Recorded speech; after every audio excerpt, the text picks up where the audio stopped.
ఈ నెల 16వ తేదీన జగన్మోహన్ రెడ్డి గారి కుమార్తె ఏదైతే పట్ట ప్రధానోత్సవంలో లేదా స్నాతకోత్సవంలో ఏంటి పాల్గొవాలి యాక్చువల్గా అయితే జగన్మోహన్ రెడ్డి గారు ఫ్యామిలీతో వెళ్ళి, కానీ వచ్చిన అడ్డంకాలు ఏంటంటే ఆయన పాస్పోర్ట్ గడువు అయిపోయింది.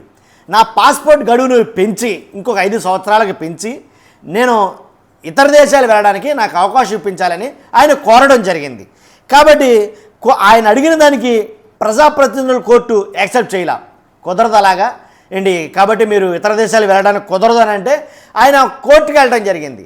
అయితే సిబిఐ కోర్టుకు వెళ్ళడం జరిగింది. సిబిఐ వాళ్ళు ఏం చెప్పారు, వాళ్ళు లేదు మీరు ఖచ్చితంగా పాస్పోర్ట్ అయితే కనుక పెంచవచ్చు, మీరు ఆయన పాస్పోర్ట్ పెంచి ఇవ్వాలి ఖచ్చితంగా అంటే కనుక ఓకే పెంచుతాం, కానీ 5 ఏళ్ళు పెంచం, 1 సంవత్సరం దాన్ని పాస్పోర్ట్ని వ్యవధిని పెంచి, అలాగే మీరు జగన్మోహన్ రెడ్డి గారు మా ముందు హాజరైతే కనుక 20,000 స్వయం పూచీకత్తుతోటి 20,000 రూపాయల స్వయం పూచీకత్తుతోటి మాత్రమే మేము మీకు ఆ పర్మిషన్ ఇవ్వగలం అని అన్నారు. మళ్ళీ వెంటనే జగన్మోహన్ రెడ్డి గారు అలా కాదని చెప్పేసి మళ్ళీ హైకోర్టును ఆశ్రయించడం జరిగింది. హైకోర్టు ఆశ్రయించడం జరిగితే 5 ఏళ్ల కాలానికి పాస్పోర్ట్ ఇవ్వమని సిబిఐ కోర్టు చెప్పింది కాబట్టి మీకు వచ్చిన ఇబ్బందులు ఏముంటాయని చెప్పి హైకోర్టు ప్రశ్నించడం, అలాగే ప్రత్యేక కోర్టు ఏదైతే స్వయం పూచీకత్తుతోటి 20,000 రూపాయలతోటి మా ముందు మీరు హాజరైతే అని అన్నమాట.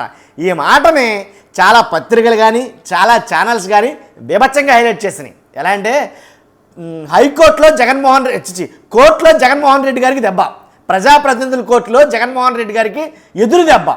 ఎందుకని ఆయన ఇతర దేశాలకు వెళ్ళడానికి లేదు, పైగా కోర్టు అధికారుల వద్దకు వస్తే కనుక ఏదైతే వాళ్ళ ఎదురుగా వస్తే కనుక స్వయం పూచీకత్తుతో మాత్రమే ఇస్తామని చెప్తున్నారని చాంతాడంతా ఎలాంటి ఎవరు పడితే వాళ్ళు రకరకాలుగా రాసేసారు.